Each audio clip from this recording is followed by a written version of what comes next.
One of my subscribers reached out to me and she was telling me about how she was addicted to sugar and she's been having such a hard time with that. And my heart goes out to you because I used to be addicted to sugar in the worst way, especially when I was pregnant. It was so bad, so bad. I mean, I almost fought my ex-husband over one of my brownie.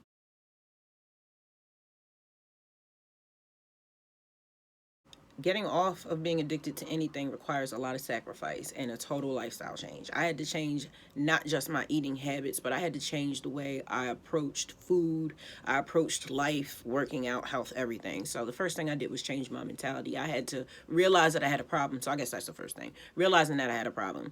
So I found out I was addicted to sugar on my weight loss journey. Trying to lose weight, I also had a drinking problem. I didn't realize that some of my weight gain was from all the sugars from the alcohol. I realized that I needed to cut down on certain things.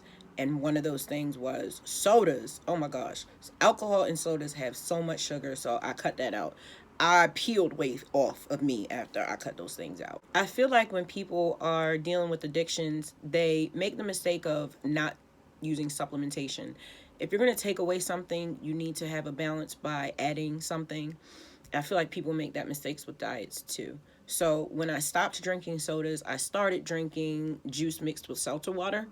Juice now also has a lot of sugar, but you're going to want to wean off. You don't want to just like completely stop. Like you can if you want to, but that wasn't for me because you can also crash. You can have these crashes because it's now a physical addiction, right? You're not just mentally addicted to drugs or alcohol or sugar or sex. You may be physically addicted to some of these things. So you may want to supplement one less harmful thing for the most harmful thing, and then you keep watering down the harmful levels till you get to the healthy thing. And I'll give you an example. I started with drinking sodas, then I went to diet sodas, and then I went to drinking sugared seltzer waters, and then mixing organic juice with plain seltzer water to just now seltzer water. My son's calling me. Also alcohol. If you drink alcohol, I would stop drinking alcohol. I mean, it's not good for you, obviously. Candy. I used to love candy. I'm not even going to backpedal and talk about the candy that I like because we are trying to move forward from our addictions and I don't want to go back. So I substituted dry fruits or just regular fruit for the candy. I just wanted something sweet. My brain couldn't tell a difference. I really just reprogrammed myself to believe it was candy. It's nature's candy. We eating candy. It's candy. Whatever, it's candy. Then I also did a whole bunch of research on the damage that sugar does to your body and how it prevents your body from absorbing nutrients from your food and all of that.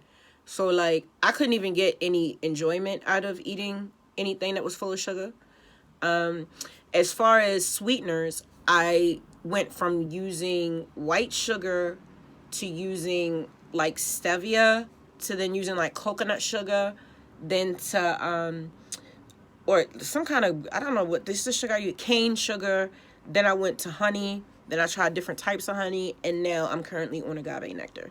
See, it's a process. I feel like when people try to change, they try to change a lifetime of behaviors overnight, and then they wonder why they fail. You know, you didn't get to where you are overnight, so you're not going to get to where you want to go overnight either. So just be logical. So there's a psychological aspect to this. You want to make sure that your brain understands when it eats this brownie, when it eats this whatever with all the sugar in it, you're eating your own death. And then you won't want it anymore. And then obviously I started working out, which was basically me walking around the cul-de-sac of where I lived.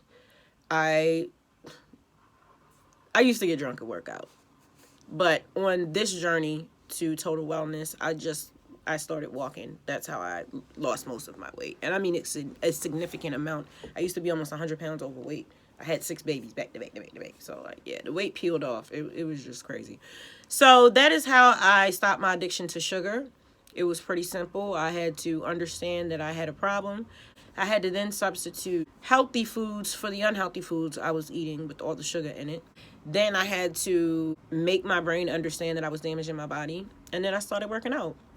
And after I saw how much weight I lost, I just, I lost the taste for sugar after I prayed about it on top of that. I pray about everything. And that was like the most helpful always, is to just put good intentions out into the atmosphere and to just let the world know, hey, I'm ready to change. I'm ready for different. I don't want this anymore. I want this up off of me. And whether you believe in this or that or nothing at all, it's going to happen for you because That's just how shit works. But that is how I got off of sugar. It took about a year, but once it was done, it's done. And it doesn't have to be as hard as you make it in your head. Just find a solution. Always go into a problem willing to find a solution, wanting to find a solution, and determined to find a solution. And you're going to find one. I love you. Peace.